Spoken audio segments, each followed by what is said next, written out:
And welcome everyone to our virtual co-working and write-in edit-in events. I'm Coral Sands, author and one of your quest guides for today's writing event.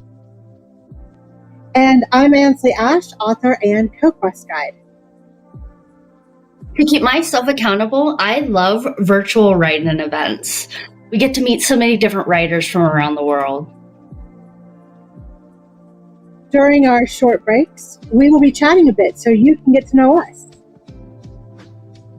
We are live on Twitch and YouTube, but feel free to watch the VOD afterwards so you can pause if you need more time with the prompts. While you're on YouTube, please click subscribe so you don't miss us go live. And if you are... Oh,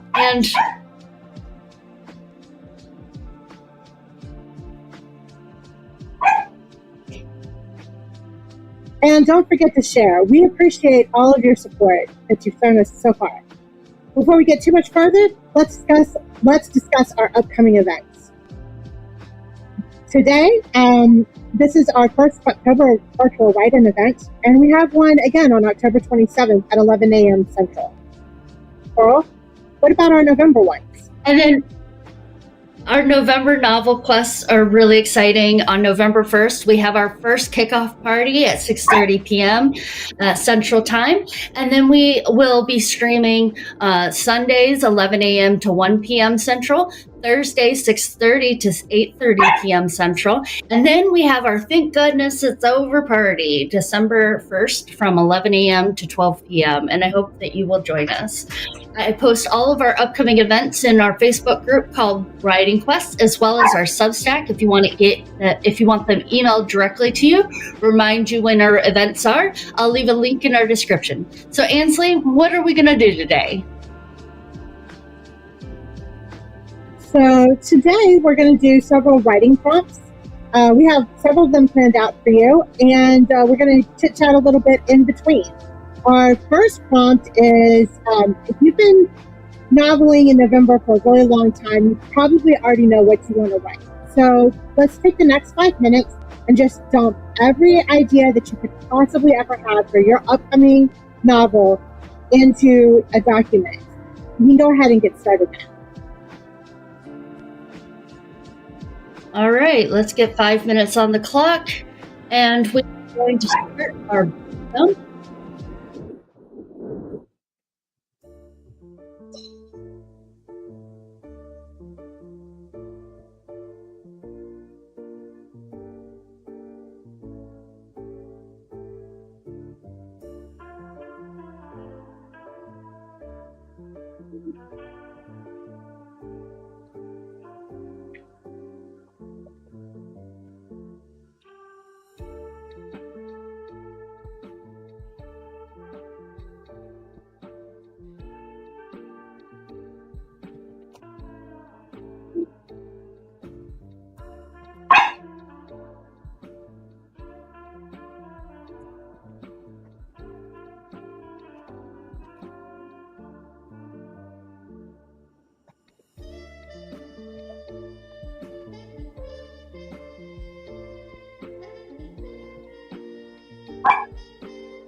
Yeah.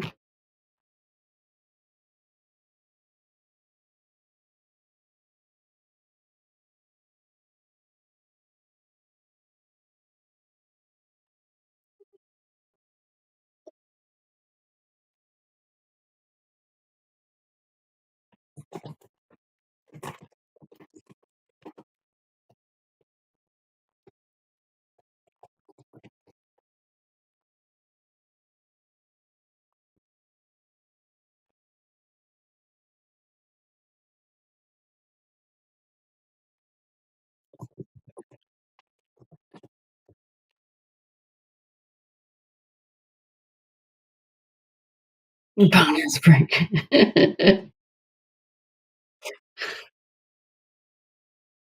All right, we have a few seconds left. We got about 30 seconds left, so get in your last thoughts.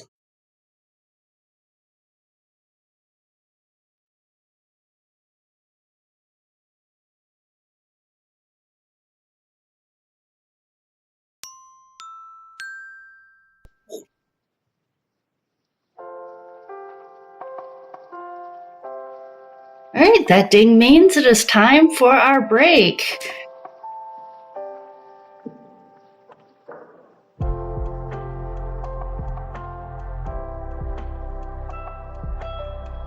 Oh, I can't hear Ansley. That would be my fault because my dogs were barking and I forgot to turn my mic on. Yeah, so Cor, why don't you tell me a little bit about yourself as if you and I are not already best friends? What to say? Okay, so we are, let's see. I am a writer from Illinois, and I write paranormal fiction, contemporary fiction, a little bit of sci-fi fantasy, and I absolutely adore LGBTQIA plus characters, so I include them in pretty much every story. What about you, Ansley? What do you write? So I also live in Illinois. I'm in the far north suburbs, and I write almost exclusively mystery fiction these days, although I have dabbled in modern contemporary romance and epic fantasy. But I set those aside because I wanted to be a mystery novelist since I was about 12, and I was like, you know what, you're just going to do it. Oh, mysteries have been my favorite thing. I still have on my bookshelf, I still have my Nancy Drews, so I absolutely love that. Yeah, all the things that Coral and I have in common, like the Nancy Drew, the Sherlock Holmes, the Psych is Amazing. So that's who I am. That's what I do. I have a Substack called Ansley Ashe Mysteries, and that's how I'm spending my time these days. Aside from throwing parties for writers, that's maybe my favorite thing to do on the planet. That's awesome. I also, when I'm not doing my 9 to 5, I also own my own business, and which is a bunny boarding business, which is a lot of fun. I get to play with bunnies of all breeds, and that's amazing. And then on my off time, I volunteer for rabbit rescues as well as do my writing when I have free time, what little free time I have. And mostly I've been a stay-at-home mom, although my oldest is about to graduate high school in 2026. And it's full-time, basically getting him to all of his sporting events. And then after that, hopefully I will go on book tours. So let's see. That's so exciting. It is. I can't wait. It's getting me to shut up. That's the trick. I love that.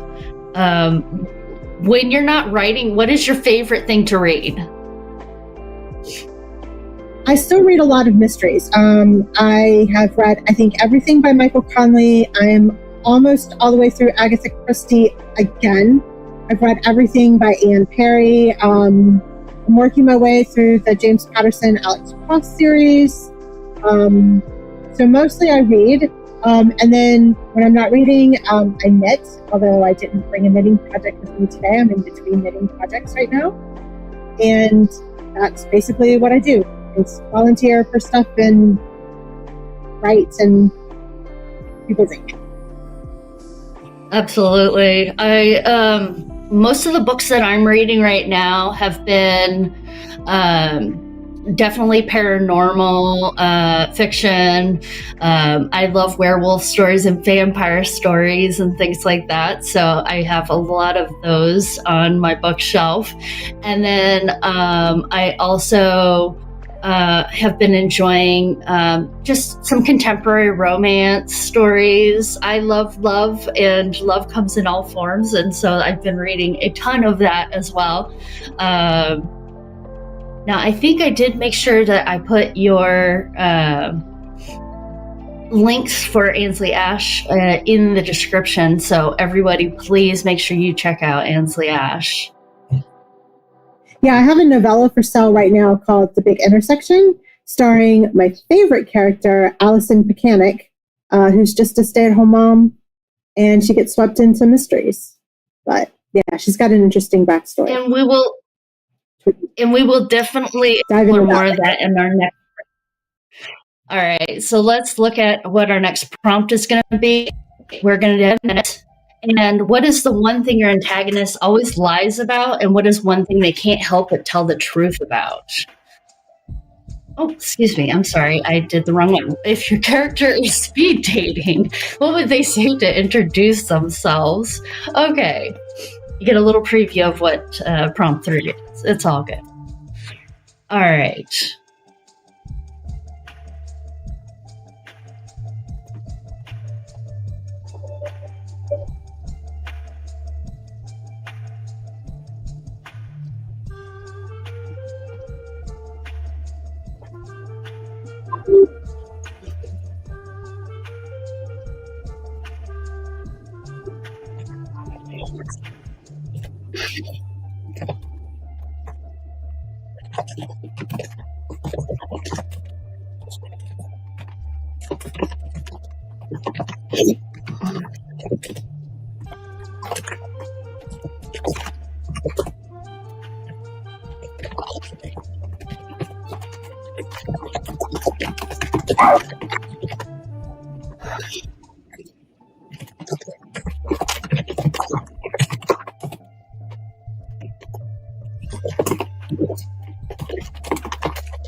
Okay, a few seconds left. Finish up what you're writing.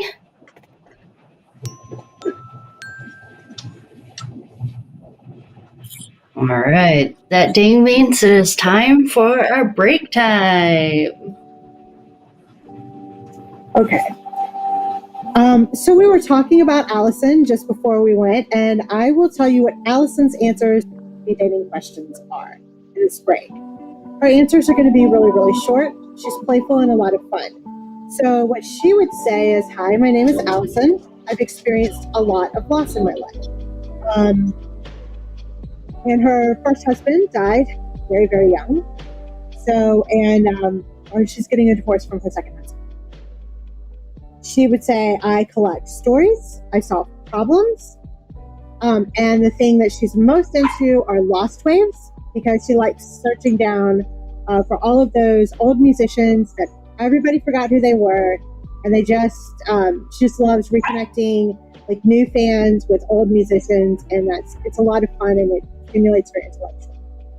And she would say, I love to have fun, and I'm down for a party anytime. So that is who Allison is. And her mystery is she's taking her daughter to pick up her first paycheck. The Big Intersection is the name of the book. And she's driving her daughter. One day she drives her daughter to pick up her first paycheck, and they get stopped at a stoplight, and the car in front of them doesn't move forward. And when she gets out, she finds that a man is in a car, and he has been stabbed, and he's dying. And so she knows the minute she calls 911 that her daughter is going to be suspect number one, but she has never met the man in the car. That is the mystery she has to solve, is who killed it. Because if he was stabbed and Justine is in the car with her, who killed this guy? And why would the cops think it's Justine anyway? That's her story. It's about 2 hours long. Yeah. That sounds so much fun. Oh my gosh. Yeah, it came to me in the middle of the pandemic. I was actually driving my own daughter to go to pick up a paycheck. And the car in front of us did stop, and they missed the stoplight. And I was like, ooh, my siblings are nurses. And I was like, I hope they're not having a medical emergency, because, every second counts there, right? And I was like, okay, if they don't go on the next light, what am I going to do? Do I need to get out? Do I need to investigate? It's really annoying to be trapped behind them, that whole jam. And but fortunately, the car went forward. There was nothing wrong. They were just probably playing on their phone or whatever. But when I got home, I was like, I know exactly what this problem is. I know exactly which one of my characters is solving it. I know exactly everything there was to do. So it just came to me poof in a flash. So yeah. That is awesome. She sounds like such a great character too. And I've kind of lived with her for 20 years. My very first novel that I ever finished, she was my protagonist in that. And then I walked away from mystery writing for a little while. And then when I came back, I knew where her life had picked up and where it had gone. So she's my favorite to write. She's my easiest to write with. Maybe not my favorite. I don't know. But yeah, I love Allison. She's fun. She sounds adorable. And what a great mystery. I think we've all, how relatable is that? We're all trying to get where we need to go. And then, a car in front of in front of you does something, and you're like, seriously, you just missed that light. You could have been get off your phone. Absolutely. I have places to go to, and I'm being nice to you, and I'm not honking all that aggressively. Yes, that's totally the vibe. Yeah. No, I'm totally not a honker either. There better be something emergency going on in order for me to honk, because I just think it's so rude. But yeah. Yeah, if you're about to step in front of me and I can find my horn in time, I'm gonna blow the horn, because I don't want you to hit me. I want you to know I'm there. But for the most part, yeah. I don't. Yeah. Yeah. I love it. And it's a novella, right? So how long of a book is it? So I write one novella every single year to enter into the Black Orchid Novella Award, hosted by the Nero Wolfe Society. And it's a maximum of 20,000 words. I think this one clocks in at 19,740 something. So it's about a 2-hour read. So, that's awesome. Well, let's go ahead and Oh, go ahead. No. I was just going to say, I'm thinking about expanding it. There's so much story in there, expanding it out to a full novel one day. But yeah. And it is time to like turn to our next prompt, I guess. Yes. So I gave a little bit of a preview on that. What is one thing your antagonist will always lie about, and what is one thing they can't help but tell the truth about? Oh, this is such a great. Yeah. Okay, so let's dive into it. 10 minutes on the clock. All right.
Oh, excuse me. My goodness. Sneaks up on you.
Okay.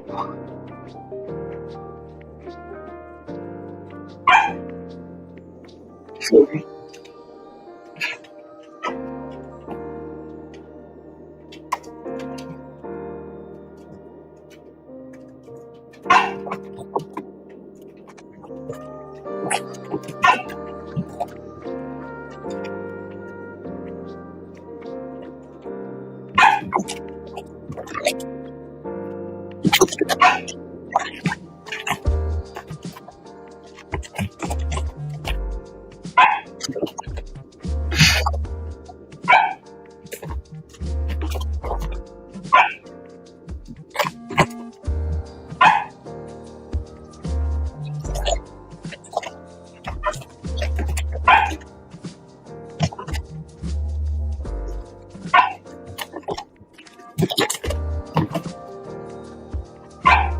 See.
All right, that ding means it's time for our break.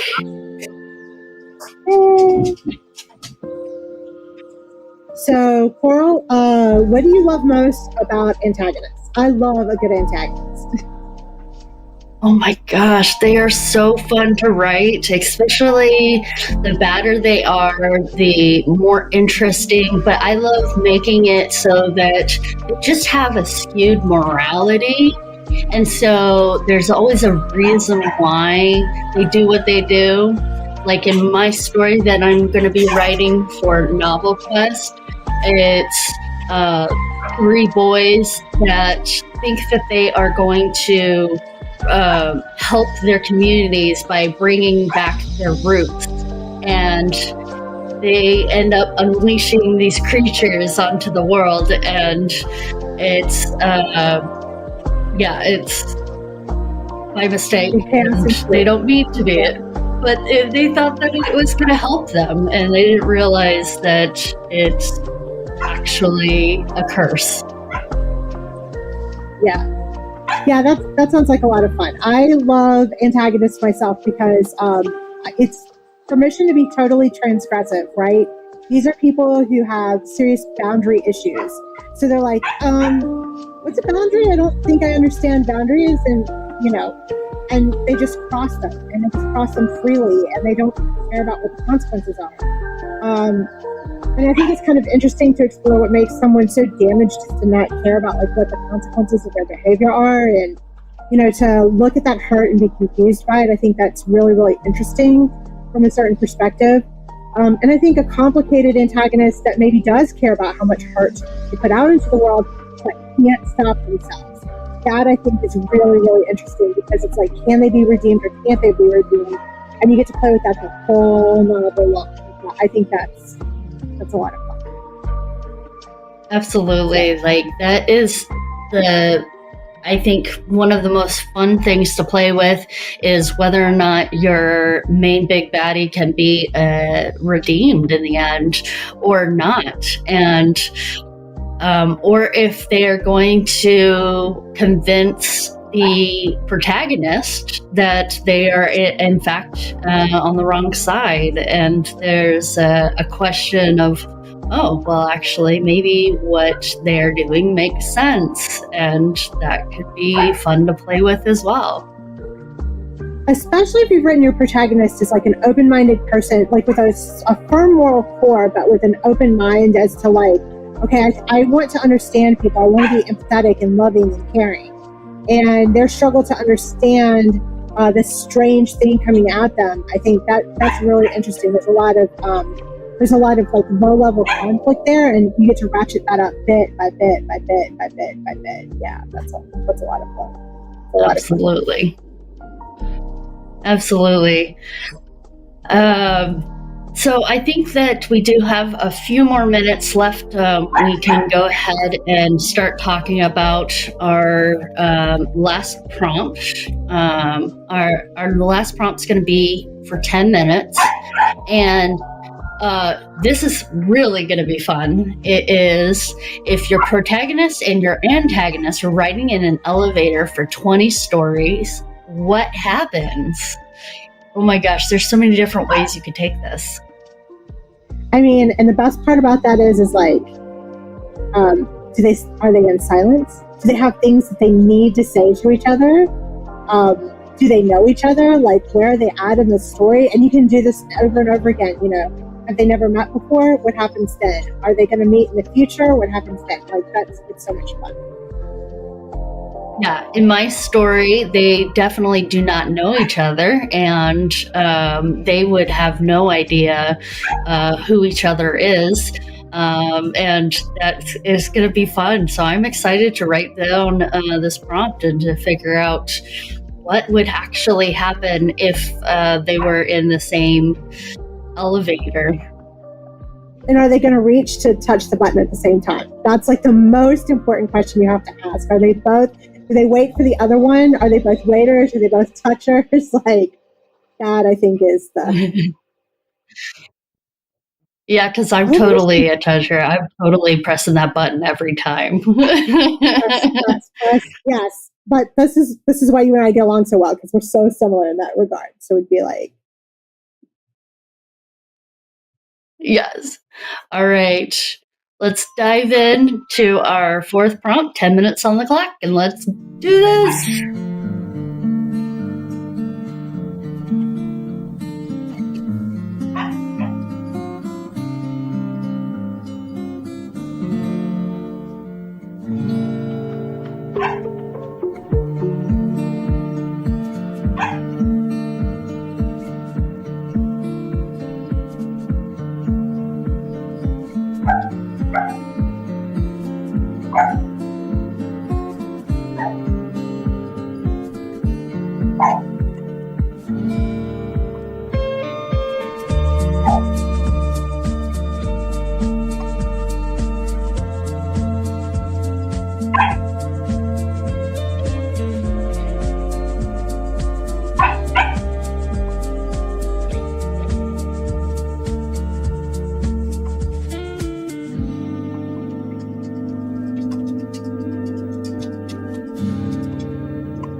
Time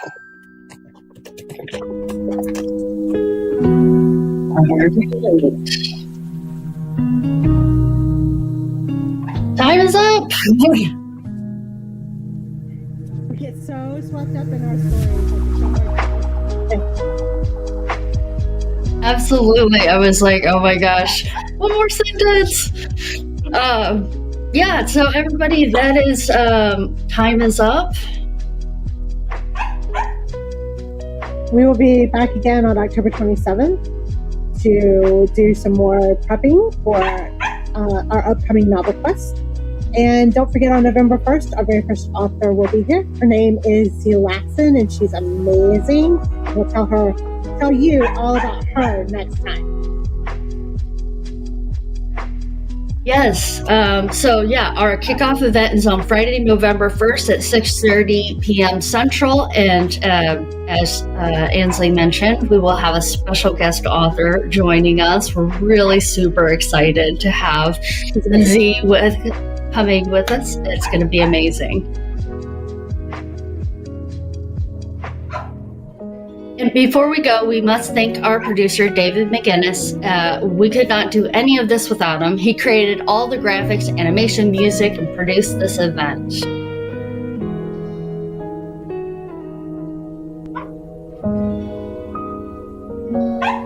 And don't forget to do all of the things to help the algorithm, like comment, share, subscribe, and follow. Every little bit helps.